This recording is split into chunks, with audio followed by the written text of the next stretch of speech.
(2024년에) 새해가 밝았습니다. 새해가 시작이 되었습니다.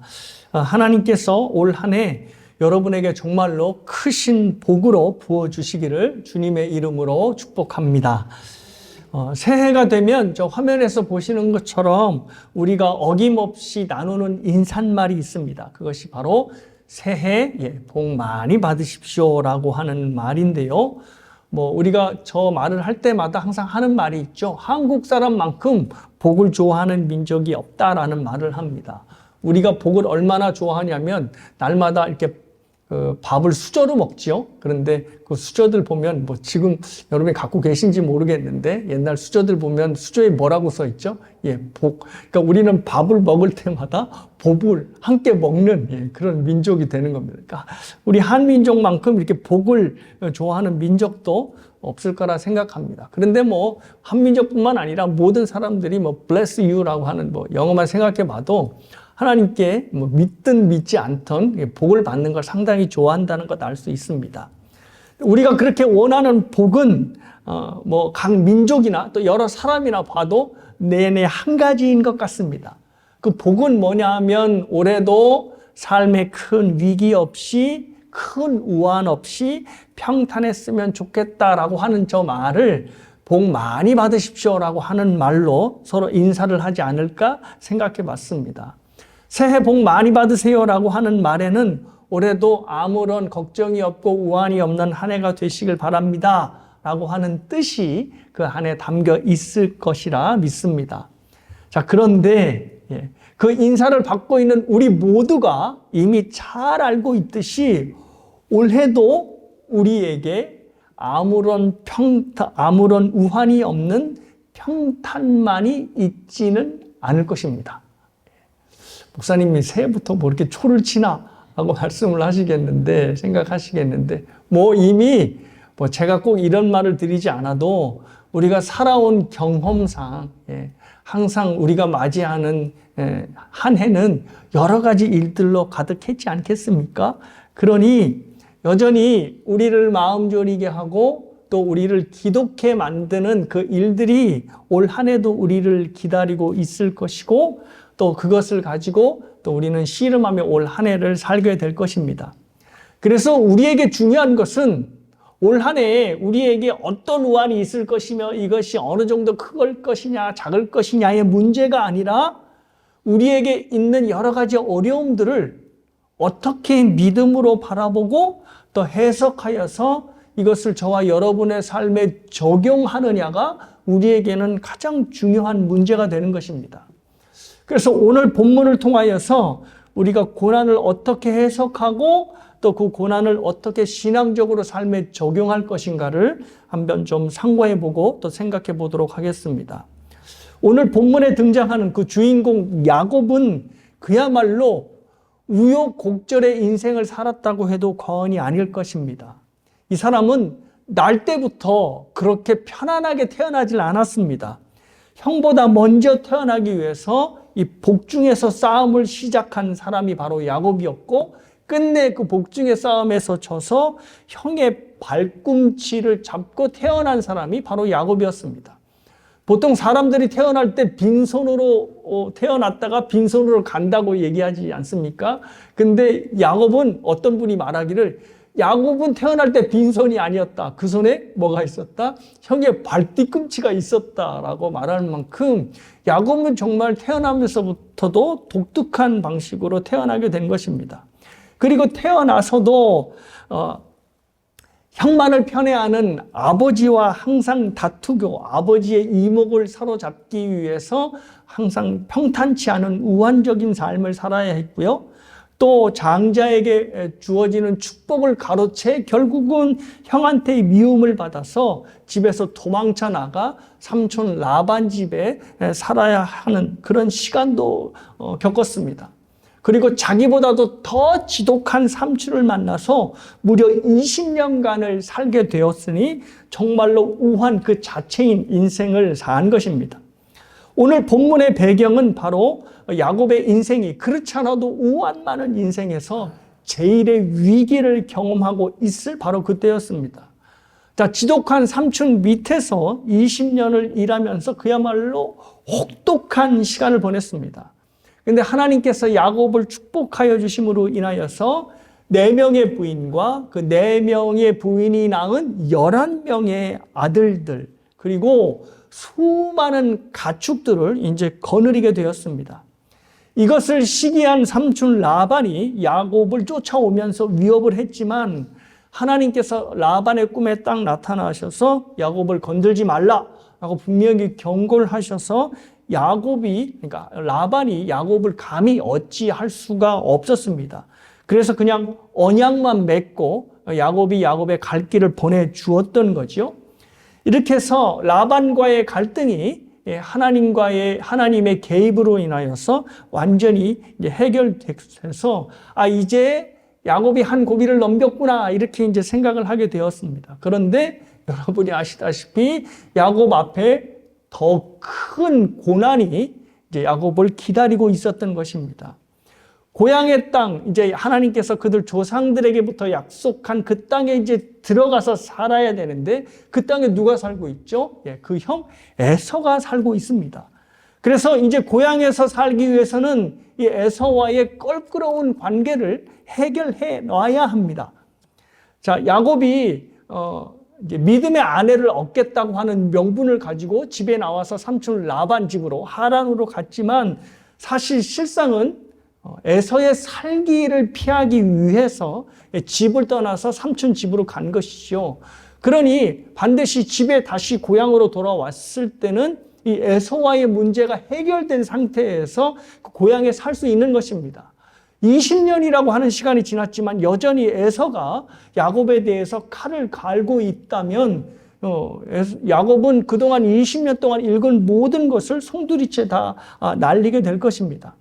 그래서 야곱이 그것을 생각하면서 점점 이제 약속의 땅으로 가까울 것인데 약속의 땅으로 가까울수록 이 야곱의 마음은 더욱더 초조했을 것입니다.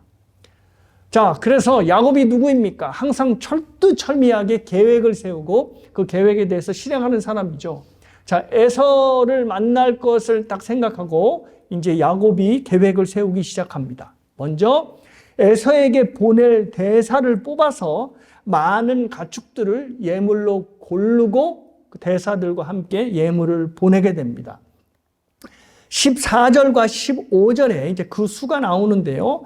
여러분이 눈으로 좀 보시면 암염소 200, 순염소 20, 암양 200, 수양 20, 암낙타와 새끼가 30, 암소 40, 황소 10, 암낙이 20, 낙이 새끼가 10, 그래서 총 몇 마리? 550마리입니다.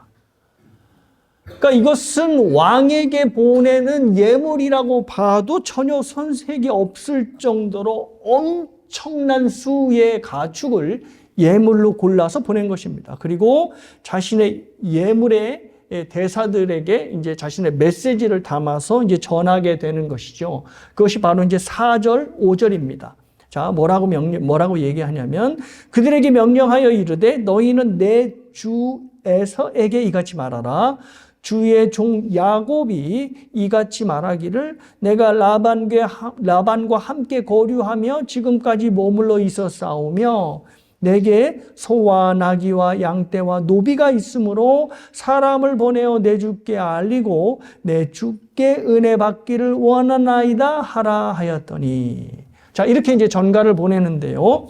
이 전가에서 주목할 것이 바로 에서를 주로, 그리고 자신을 뭐로? 종으로 표현하고 있다는 겁니다. 무려 4번이나 에서를 주로 부르고 있습니다. 자, 이것은 야곱의 확연히 달라진 태도를 볼 수 있습니다. 그 전까지만 하더라도 야곱은 절대 에서를 형으로 인정하지 않았죠. 경쟁자로 생각했습니다.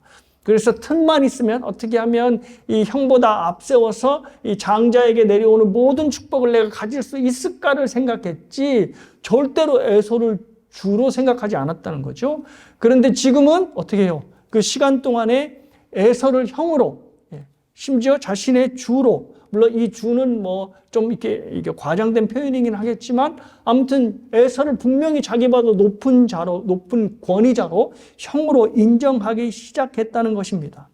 그러니까 이 메시지에 어떤 뜻이 담겨 있냐면, 형님, 저는 이제 형님과 더 이상 갈등 관계에 있고 싶지 않습니다. 형과의 관계를 깨끗하게 해결하고 싶습니다라고 하는 메시지를 전달을 한 것입니다. 자, 야곱의 간절한 바람을 여러분이 느낄 수 있지요. 그런데 이런 야곱의 간절한 바람과 달리 에서에게 보냈던 대사들이 다시 돌아오면서 매우 두려운 징조를 보여줍니다. 6절을 보니까 에서가 400명을 거느리고, 군사라는 말은 없지만 대부분 이것을 학자들은 전부 다 군사라고 봅니다. 그러니까 400명을 거느리고 온다라고 하는 이 표현이 바로 에서의 수하에 있는 군사들 400을 데리고 오는 것입니다.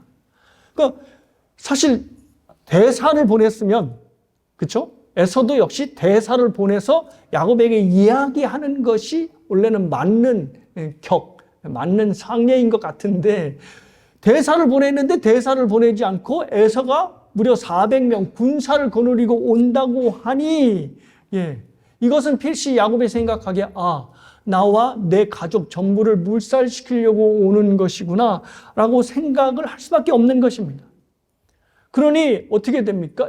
이제 20년 동안 라반의 집에서 읽은 모든 것을 다 잃게 될 수도 있겠다라고 하는 엄청난 두려움에 쌓일 수밖에 없는 거죠. 그래서 대사로부터 전가를 받은 야곱이 늘 하듯이 또 계획을 세웁니다. 여러분이 아시다시피 가족과 모든 소유를 어떻게 해요? 두 때로 딱 나눠서, 에서가 한 때가 치면 다른 한 때는 그 시간으로 얼른 도망가게끔 이렇게 작전을 짜는 겁니다. 자, 그리고 이제 어떻게 해야 할까를 계획을 세우는데, 이전과는 조금 다른 야곱의 모습이 나타납니다. 우리가 좀 주목해 봐야 할 것이 어떤 것이냐면, 야곱은 항상 계획을 세우고 그 계획대로 실행을 하는데, 이번에도 물론 계획을 세우지만 계획을 세운 끝에 또 뭐를 추가하냐면 기도를 하기 시작했다는 것입니다. 9절부터 보면 9절에서부터 이제 기도의 내용이 시작되는데요. 어떻게 기도하냐면, 내 조부 하나님의 아브라함의 하나님, 내 아버지 이삭의 하나님 여호와여, 주께서 전에 내게 명하시기를 하면서 하나님께 기도를 하는 것입니다. 여러분이 야곱의 인생을 앞으로 그 전에 좀 보시면, 그리고 여러분이 알고 있듯이 야곱은 어떤 일이 일어난다고 하나님께 매달려 기도하는 사람이 아니었습니다. 그런데 이번에는 야곱이 기도를 하는 것입니다. 그러니 확실히 그 전에 야곱과 비교해 봐서 달라졌다는 걸 알 수가 있지요. 그것도 그냥 하나님 이렇게 해주십시오 라고 그냥 대충 기도하는 것이 아니라 자신의 두려운 마음을 간곡하게 기도에 담아서 하나님께 간구를 하는 것입니다. 이 기도에서 우리가 주목해 볼 것은 야곱이 하나님을 정말 간절한 마음으로 뭐라고 부르냐면 주로 부르고 있다는 것입니다. 주께서라고 하는 말이 9절에서 12절 동안에 야곱의 기도에 계속해서 반복되어 있습니다. 그러니까 야곱이 그 지난 세월을 거치면서 하나님께서 내 인생의 주인이시고 내 인생을 주관하시는구나라는 것을 알게 되었고 믿게 되었다는 그것이 바로 이 기도를 통해서 나타나고 있는 것입니다. 여러분이 이미 야곱이라는 인물을 알고 있듯이 야곱은 철저하게 전략을 짜고 계획을 세워서 그 계획대로 실행하는 사람이었습니다. 그런데 지금 에서가 400명을 몰고 데리고 오자 내가 세운 전략과 모든 계획만으로는 안 된다라고 하는 생각을 분명히 했던 것입니다. 그리고 지금까지 20년 동안 객지에 살면서 하나님께서 자신에게 얼마나 크신 복으로 함께 해주셨는지, 그래서 정말 엄청난 양의 재산을 가질 수 있었다는 것을 야곱이 경험하였기 때문에 이 야곱의 지금 절체절명의 위기를 맞아서 이거는 하나님밖에 해결할 수 없다라고 하는 간절한 마음으로 기도를 하고 있는 것입니다. 20년 동안에 정말 지독한 삼층 밑에서 우여곡절의 삶을 살았지만 그 시간 동안에 값진 것을 얻었다면 야곱은 정말 하나님에 의해 다뤄져 가고 있다라는 것을 믿게 된 것입니다. 그러니 야곱에게 있어서 정말 놀랄 만한 변화가 일어난 거죠. 자, 그렇다면 이 야곱이 이제 그렇게 놀라운 변화를 하나님 앞에 기도로 보여줬으니까 이제 야곱의 삶이 이제 순탄하게 풀려야 될 것 같은데 본문을 보니까 그렇지 않다라는 거죠. 그 변화와 어울리지 않게 야곱의 인생이 아주 희한한 방향으로 흘러가고 있습니다. 자, 기도를 마친 후에 두 그룹으로 가족과 소유를 나누고 이제 먼저 강 건너편으로 건너가게 하죠. 그게 이제 우리가 읽었던 어떤 본문의 22절부터 나타납니다. 그리고 자신은 맨 뒤로 남아서 다시 하나님께 기도하며 간구를 하고 있는데 갑자기 어떤 존재가 야곱 앞에 딱 나타나서 죽일 듯이 덤벼드는 거죠. 24절에서 25절입니다. 야곱은 홀로 남았더니 어떤 사람이 날이 새도록 야곱과 씨름하다가 자기가 야곱을 이기지 못함을 보고 그가 야곱의 허벅지 관절을 치매 야곱의 허벅지 관절이 그 사람과 씨름할 때에 어긋났더라. 야곱이 갑자기 느닷없는 상황을 딱 맞게 된 것인데요. 그 상황을 여러분이 한번 머릿속으로 그려봤으면 좋겠습니다.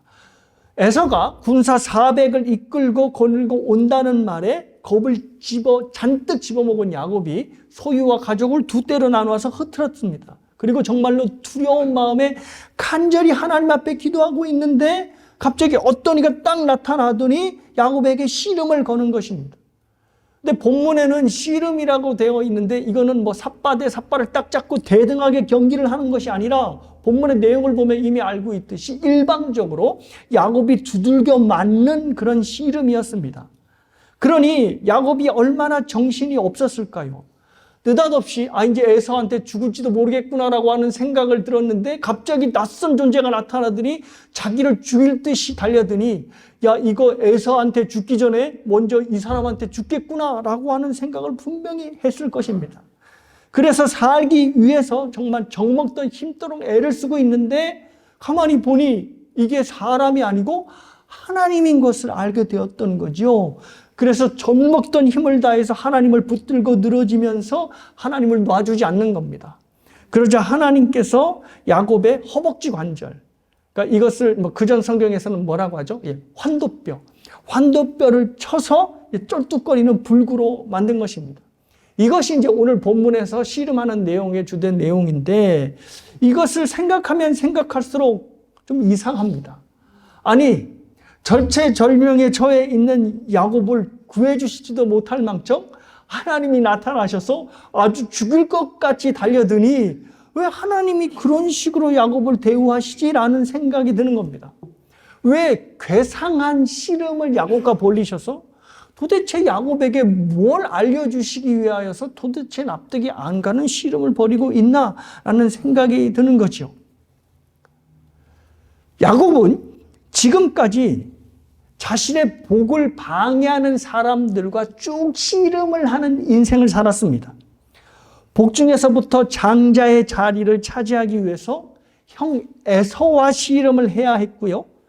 또 태어나서는 형만을 편애하는 아버지와 씨름을 해야 했고 훗날 팥죽 한 그릇으로 형에게 장자권을 산 다음부터는 형의 미움을 받아서 또 형과 더욱더 치열한 싸움을 해야 했습니다.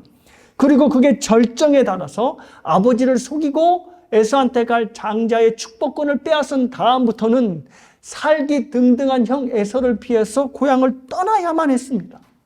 고향을 떠나서 이제 한시름 놓나 했더니 더 지독한 라반을 만나서 그 라반과 함께 씨름을 해야 하는 인생을 살아왔던 것입니다. 그러니 지금까지 야곱의 모든 인생이 다 씨름으로 시작해서 씨름으로 계속해서 진행이 되고 있는 것입니다. 야곱은 항상 자신을 반대하는 세력과 환경에 맞서서 씨름을 해야 했습니다. 그리고 그 씨름을 이겨야지만 복을 얻을 수 있다고 계속해서 생각해 왔던 것입니다. 그래서 그가 여러 가지 위기의 환경을 맞을 때마다 그렇게 철두철미한 계획을 세우려 했던 것입니다. 그 계획이 바로 자신이 할 수 있는 씨름이라고 생각했기 때문입니다. 그런데 이런 야곱 앞에 정말로 씨름을 해야 할 분이 누구신지 그 당사자가 나타난 것입니다. 그 당사자가 누구지요? 바로 하나님이십니다. 지금의 씨름에서 하나님을 이기지 못하면, 즉 야복강 강가에서 내 앞에 씨름을 걸어오는 이분, 즉 하나님을 이기지 못하면 자신은 죽을 수밖에 없다는 것을 절감하게 되었습니다.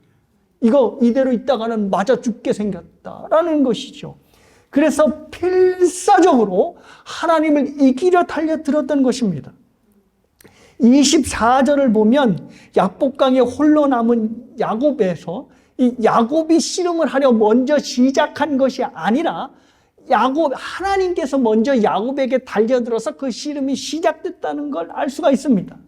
하나님이 먼저 득달같이 야곱에게 달려들었고, 야곱은 그 득달같이 달려온 하나님을 어떻게든 이겨보기 위해서 매달릴 수밖에 없었던 것입니다.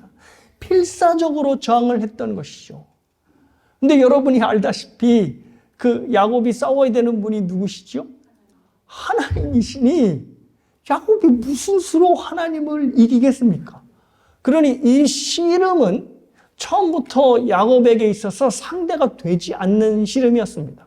그래서 25절을 보면 야곱의 씨름 상대, 즉 하나님이 야곱을 이기지 못하자 환도뼈를 쳤다 되었는데, 사실 이 쳤다라고 하는 동사가 바로 나가부라고 하는 동사인데, 이 동사가 어떤 뜻으로 활용되냐면 그냥 있는 이거 빡 쳤다라는 뜻이 아니라 살짝 건드렸다라고 하는 뜻입니다.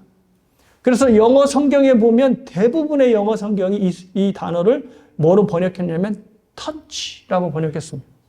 그러니까 하나님께서 이 허벅지 관절, 이 환도뼈를 톡 하고 건드신 겁니다. 근데 어떻게 된 거예요? 툭 건든 것으로 인하여 이 허벅지 관절, 환도뼈가 위골이 된 것입니다. 그렇다면 엄청난 힘을 갖고 있는 상대라는 것을 알 수 있고, 그래서 야곱이 아무리 애를 써도 이길 수 없는 상대라는 것을 본문이 보여주는 것입니다. 이것은 바로 야곱과 씨름을 하고 있는 상대가 언제든지 야곱을 쓰러뜨릴 수 있는 존재임을 말하고 있는 것입니다. 야곱을 손쉽게 죽일 수도 있는 정말로 막강한 존재, 압도적인 존재라는 것을 본문이 보여주고 있는 것입니다. 그럴 것이 야곱과 씨름을 하고 있는 분은 누구다? 바로 하나님이시기 때문입니다. 그 이유로 인하여서 야곱과 씨름을 하던 중에 날이 새니까 나로 하여금 가게 하라라고 말한 이유도 바로 씨름을 하는 당사자가 하나님이시기 때문입니다. 여러분이 알다시피 하나님을 본 사람은 어떻게 되죠? 죽게 되죠.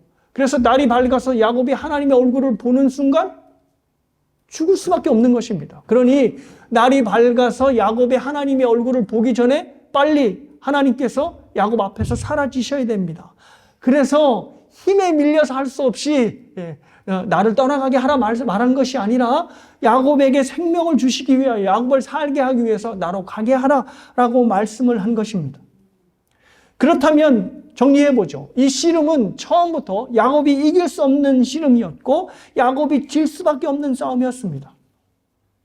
그런데 이 씨름을 누가 이깁니까? 야곱이 이깁니다. 야곱이 승리하였고, 그래서 하나님과 겨루 이겼다라고 하는 뜻의 이스라엘이라고 하는 이름을 받게 되었습니다.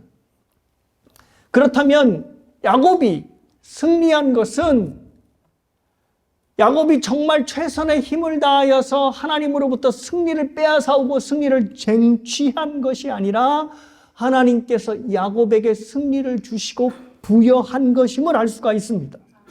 즉 하나님께서 야곱을 축복하기 위하여 씨름을 시작하셨고, 그 씨름을 지심으로 야곱에게 축복을 해 주신 것입니다. 그렇다면 하나님께서 이 어처구니 없는 씨름을 왜 시작하셨는지를 알게 되는 겁니다.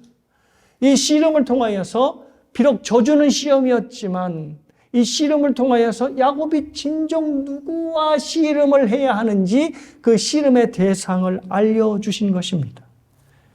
야곱이 궁극적으로 씨름을 해서 승부를 봐야 할 대상은 바로 하나님이셨습니다. 아버지 이삭도 아니었고 삼촌 라반도 아니었고 지금 살기 등등하게 군사 400을 데리고 오는 에서도 아니라 야곱의 축복, 야곱의 생사를 쥐고 있는 하나님과 승부를 봐야 한다는 것을 알려주시기 위하여서 하나님께서 득달같이 야곱에게 달려들어 씨름을 시작한 것입니다. 하나님은 이 씨름을 통하여 야곱이 정말 두려워해야 하고 씨름을 해야 할 대상이 누구인지를 알려주고 계십니다. 사랑하는 여러분, 이것이 바로 오늘 본문이 우리에게 주는 핵심 메시지라고 생각합니다. 여러분은 지금까지 여러분의 인생에서 무엇을 대상으로, 무엇을 씨름의 상대로 여기며 살아오셨습니까? 돈이 항상 문제라고 생각하는 사람은 돈을 씨름의 대상으로 놓고 평생 돈과 씨름하는 인생을 살게 됩니다. 사람들에게 늘 무시당하는 것이 불만인 사람은 사람들이 나를 결코 무시하지 못하게 만들리라 라고 생각하면서 평생 사람들이 무시하지 못할 힘, 권력을 쥐기 위하여 권력과 씨름하는 인생을 살게 됩니다. 사람에서 악연과도 같은 사람을 만나게 되면 그는 내 인생에서 문제의 핵심이야 라고 지목하고 그와 씨름하는 인생을 살게 되는 것입니다. 또한 자신의 뜻대로 되어주지 않는 자녀를 만나면 평생 그 자녀를 씨름의 대상으로 두고 인생을 살아갑니다. 그런데 오늘 본문은 다른 대상과 씨름을 벌이고 있는 우리를 멈춰 세웁니다. 그리고 정작 씨름을 해야 할 대상이 바로 하나님이심을 말씀해 주고 있습니다. 왜냐하면 모든 인생의 문제에서 겪는 치열한 싸움의 원인은 바로 다른 환경, 다른 사람들에게 있는 것이 아니라 하나님께 있기 때문입니다. 우리는 이미 욥기를 통해서 욥을 힘들고 고통스럽게 만든 모든 고난이 바로 하나님의 허락에서부터 시작됐다는 것을 알 수 있습니다. 물론 욥에게 그런 지독한 고통을 준 당사자는 사탄이었습니다. 하지만 그 사탄도 하나님이 허락하지 않으셨다면 결코 욥은 고통을 당하지 않았을 것입니다. 사탄은 철저히 하나님의 계획하에 하나님의 허용하심 하에 움직였고 그 결과 욥이 고통을 받게 된 것입니다. 그래서 욥도 이 사실을 잘 알고 있었습니다. 그래서 욥이 부르짖을 때 사탄아 물러가라 하면서 사탄을 막 원망하는 것이 아니라 누구를 원망하고 누구를 향해 막 직격탄을 날렸지요? 바로 하나님을 향해 날린 것입니다. 왜냐하면 자신이 겪은 모든 고통의 배경에는 누가 있다? 바로 하나님이 있다는 것을 욥이 알았기 때문입니다. 마찬가지로 우리에게 힘들고 고통스러운 일들도 그 배경에는 하나님의 허락하심이 있다는 것을 우리가 알아야 합니다. 오늘 본문으로 치자면 하나님께서 우리에게 싸움을 걸어오시는 것입니다. 야, 다른 것들과 씨름할 생각하지 말고 나랑 씨름해야 한다라고 우리에게 문제로 또 사람으로 환경으로 싸움을 걸어오시는 것입니다. 그렇다면 저와 여러분이 이러한 생각이 드실 수 있습니다. 아니, 하나님이 이렇게 싸움을 거시는데 누가 이길 수 있단 말이야. 하나님이 우리에게 씨름을 하시는데 우리가 어떻게 하나님을 이겨요? 라는 생각이 들지요. 모든 그 생각에 동의하실 것입니다. 상식적으로 생각할 때에 하나님께서 우리에게 씨름을 거시는데 우리가 무슨 수로 하나님을 이깁니까? 하나님이 살짝만 터치해도 환도뼈가 날아가는 마당에 그 하나님께서 우리를 딱 붙들고 싸움을 하겠다고 하는 마당에 하나님이 우리가 무슨 수로 하나님을 이깁니까? 그런데 본문을 보면 야곱이 하나님께 대패했다 이러지 않고 오히려 반대로 야곱이 하나님께 승리를 거뒀다라는 것입니다. 말씀드린 대로 이스라엘은 그 뜻이 하나님과 겨루어 이겼다고 하는 그 뜻인데 야곱이 이스라엘이라고 하는 이름을 받았다는 이 자체가 벌써 하나님을 이겼다고 하는 뜻입니다. 말씀드린 대로 야곱이 하나님과 싸운 이 씨름은 처음부터 누가 이기도록 되어 있다? 바로 야곱이 이기도록 되어 있다고 모든 것이 계획이 된 것입니다. 그래서 야곱의 승리로 끝날 수 있었던 것입니다. 이 본문을 존 칼빈이 이렇게 해석을 하였습니다. 한번 들어보십시오. 한때 우리 조상 야곱의 모습이 신자의 삶에도 나타난다. 신자들 역시 유혹과 시험 속에서 하나님과 씨름을 한다. 하나님은 우리에게 믿음의 시험을 주시지만 동시에 거기에 대항할 수 있는 힘도 공급하신다. 하나님은 우리와 같은 편에 계시고 동시에 맞은 편에도 계신다. 말하자면 한 손으로는 우리를 치시지만 다른 손으로는 우리를 보호하는 것이다. 그렇다. 하나님은 우리를 억누르시지만 그 억누름을 우리가 이길 수 있도록 더 많은 힘을 우리에게 주신다. 하나님은 왼손으로 우리와 싸우시지만 오른손으로는 우리를 위해 싸우신다. 하나님은 우리를 대적하시지만 불굴의 힘을 우리에게 주셔서 싸움에서 승리하게 하신다. 칼빈이 정말 이 본문을 탁월하게 해석을 하였습니다. 하나님이 어떤 분이냐면 우리에게 씨름을 걸어오시는 적이자 상대자인 동시에 그 씨름을 이기게끔 하시는 당사자가 되신다는 겁니다.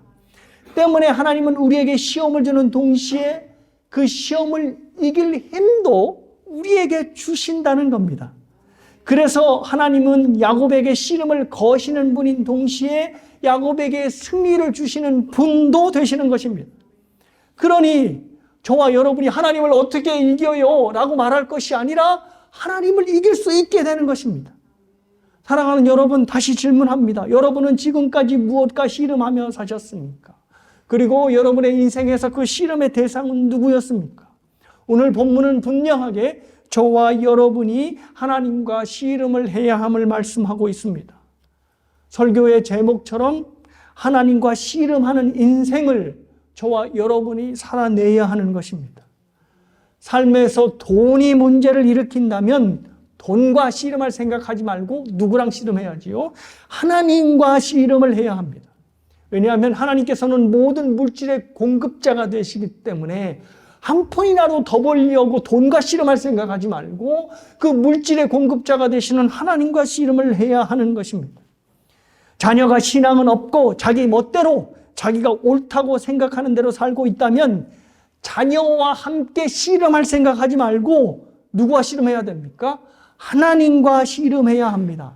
하나님과 씨름하며 하나님, 내 새끼를 하나님께 맡깁니다. 그러니 하나님께서 내 대신 씨름하여 주십시오 라고 하나님과 씨름하여야 합니다. 저와 여러분 주위에 가진 험담으로 여러분을 못 살게 구는 사람이 있습니까? 그렇다면 그 사람과 단판 승부를 지어서 싸울 생각하지 마시고 누구랑 씨름하시라고요? 하나님과 씨름하셔야 됩니다. 그 사람이 나를 못 살게 구는 이유는 하나님께서 그 사람을 통하여 나에게 씨름을 걸어 오시기 때문입니다. 그러니 그 사람과 씨름하지 말고 하나님과 씨름해야 합니다. 그러면 존 칼빈이 말씀한 것처럼 씨름을 걸어 오신 하나님께서 또한 그 씨름을 이길 만한 힘을 우리에게 주시는 것입니다. 왼손으로는 씨름을 거시지만 오른손으로는 그 씨름을 이길 수 있게 하시는 하나님이 바로 우리의 하나님이시기 때문입니다. 사랑하는 여러분, 올해 교회 표어가 말씀드렸듯이 하나님과 씨름하라입니다. 올 한 해 동안 다른 것 붙들고 씨름하지 마시고 하나님과 붙들고 씨름하시는 한 해가 되시기를 바랍니다. 말씀드렸듯이 절대로 초치는 거 아닙니다. 절대로 우리의 삶에 만사 형통만 있지는 않을 것입니다. 분명히 여러 위기와 위험이 있을 것입니다. 야곱처럼 이러다가 우리 죽는 거 아니야? 라고 생각할 정도로 분명히 죽음의 상황과 같은 씨름해야 할 상황이 우리에게 올 것입니다. 그러니 우리는 바짝 긴장을 해야 합니다. 왜냐하면 그 씨름을 하는 모든 상황의 배후에 계신 분이 바로 우리 하나님이 되시기 때문입니다. 하나님과 씨름을 하는 일은 상당히 위험한 일입니다. 왜냐하면 살짝 건드려도 그냥 환도뼈가 부러지는 그 엄청난 힘을 갖고 계신 분이 바로 우리 하나님이시기 때문입니다. 하지만 미리 겁먹고 움츠러들 필요가 없습니다. 존 칼빈의 말씀대로 그는 씨름을 걸어 오시는 동시에 그 씨름을 이길 만한 힘을 주시는 힘의 공급자가 되시기 때문입니다. 그리고 더불어 우리가 하나님과 씨름하는 것은 오늘 본문에서 야곱이 하나님과 씨름하는 것과는 비교도 안 될 정도로 훨씬 수월합니다. 왜냐하면 우리에게는 우리를 대신하여 하나님과 씨름하신 예수 그리스도가 있기 때문입니다. 겟세마네 동산을 한번 생각해 보십시오. 그리고 십자가를 한번 생각해 보십시오. 예수님은 우리를 대신하여서 하나님과 씨름을 하셨습니다. 야곱이 하나님과 씨름을 한 이유는 분명합니다. 자신이 복받기 위해서. 그런데 예수님은 자신이 복받기 위해서 씨름을 하는 것이 아니라 우리에게 복을 주시기 위하여, 즉 우리를 하나님의 자녀 삼아 주시기 위하여 하나님과 씨름을 하셨습니다. 야곱은 하나님과 씨름하여서 환도뼈가 위골된 게 고작이었지만 예수님은 하나님과의 씨름에서 생명을 잃으셨습니다. 야곱에게 하나님과의 씨름이 필사적이었듯이 예수님도 하나님과의 싸움에서 필사적이셨습니다. 그래서 심지어 겟세마네 동산에서 이 잔을 좀 내게서 옮겨주시면 안 됩니까? 라고 할 정도로 모든 진액을 뽑아서 하나님과 씨름을 하였습니다.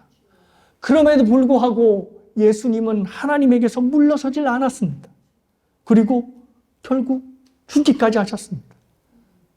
그래서 하나님은 예수님의 손을 높이 승리로 높여두셨고 그를 이스라엘의 맏아들로 세워주시며 그를 믿는 우리에게도 하나님과 겨루 이겼다라고 하는 이스라엘이라고 하는 이름을 주셨습니다. 하나님이 야곱에게 승리를 주시며 그를 이스라엘로 삼아 주셨듯이 하나님은 예수님에게 승리를 주시고 그 승리를 믿는 우리를 영적 이스라엘로 삼아 주셨습니다. 예수님의 승리로 인하여서 우리가 이스라엘, 즉 하나님과 더불어 싸워 이긴 자가 된 것입니다. 그렇다면 우리에게 남은 것이 무엇입니까? 우리를 위하여 하나님과 씨름하여서 승리를 하신 예수 그리스도의 이름을 붙들고 날마다 하나님과 씨름을 하며 승리하는 것입니다. 우리가 씨름을 해야 할 대상은 오직 하나님이심을 믿고 하나님과 씨름하는 것에 익숙해야 합니다. 그런데 저와 여러분이 어느새부턴가 신앙생활이 굉장히 세련되고 고상해졌습니다. 그래서 필사적으로 기도하지 않습니다. 금식하고 철야하고 새벽 기도해서 막 하나님께 달라고 떼를 쓰는 사람을 보면 우리는 저 무식하게 저렇게 세련되지 못하게 신앙생활을 해서 어쩌나 라고 하고 정말로 하나님께 간절하게 매달리는 그런 사람들을 보며 무식한 사람들이 그러한 신앙생활을 하는 것이다 라고 생각을 하는 겁니다.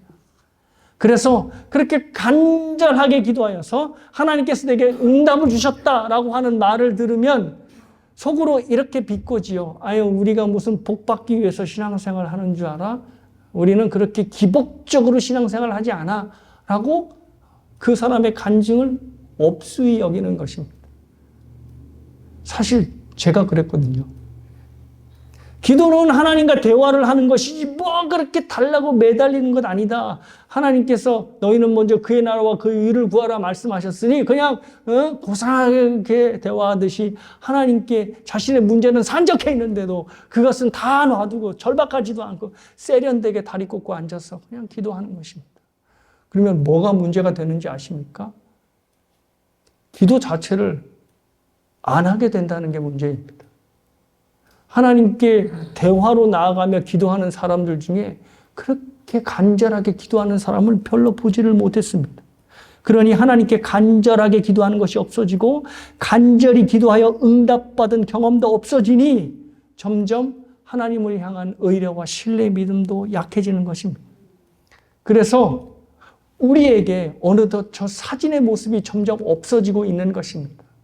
옛날 아무것도 없고 오로지 매달릴 것은 하나님밖에 없는 우리의 신앙의 선배들은 정말로 애기 들쳐 없고 저렇게 찬 마룻바닥에서 엎드려서 무릎 꿇고 하나님께 기도를 하였습니다. 그래서 자신의 남편의 문제, 자신의 경제적인 문제, 모든 삶의 문제, 자기 앞에 닥친 모든 환경의 문제들 필사적으로 놓고 기도한 것입니다. 그들에게 있어서 씨름의 대상이 바로 하나님이신 것을 알았기 때문입니다. 사랑하는 여러분, 죽기 살기로 하나님께 매달려 기도한다는 일은 결코 쉬운 일이 아닙니다. 본문에서 하나님과 싸우면서 이렇게 온 힘을 다하고 있는 한번 야곱을 생각해 보십시오. 그림에서 필시 저 얼굴이 분명했을 것입니다. 그냥 실실 웃으면서 하나님과 씨름하는 것이 아니라 죽을 것 같은 고통의 표정으로 하나님께 씨름했을 것이 분명합니다. 저 상황은 이미 하나님의 터치로 인하여서 환도뼈가 위골된 상황입니다. 그럼에도 불구하고 그 아픈 상황에서도 하나님을 놓지 않으니 얼마나 아프고 힘들겠습니까? 하나님만 씨름의 상대로 붙들고 기도한다는 것은 바로 저런 고통을 수반합니다. 그래서 저렇게 하나님께 매달려 기도하는 저 어머니의 표정과 저 하나님을 붙들고 씨름하는 저 야곱의 표정이 그렇게 닮아 있는지도 모르겠습니다. 이미 말씀드렸듯이 하나님은 이 씨름을 하나님이 이기기 위해 시작한 씨름이 아닙니다. 우리가 승리하도록 시작하신 씨름입니다. 그러니 두려워할 필요가 없는 것입니다. 더구나 우리에게는 이미 하나님과 씨름에서 이긴 예수 그리스도의 이름이 우리에게 주어져 있습니다. 그래서 우리를 위해 이미 싸워 승리하신 예수 그리스도의 이름으로 하루하루를 살아야 될 것입니다. 이것이 바로 수만 명의 에서의 군대가 우리 앞에 찾아온다 하더라도 우리가 두려워할 필요가 없는 것입니다. 우리를 위하여 친히 씨름해 주시고 우리에게 참 이스라엘이라고 하는 이름을 주신 예수 그리스도의 이름을 의지하여 하나님과 날마다 씨름하며 이기는 여러분 모두가 되시길 주님의 이름으로 축복합니다.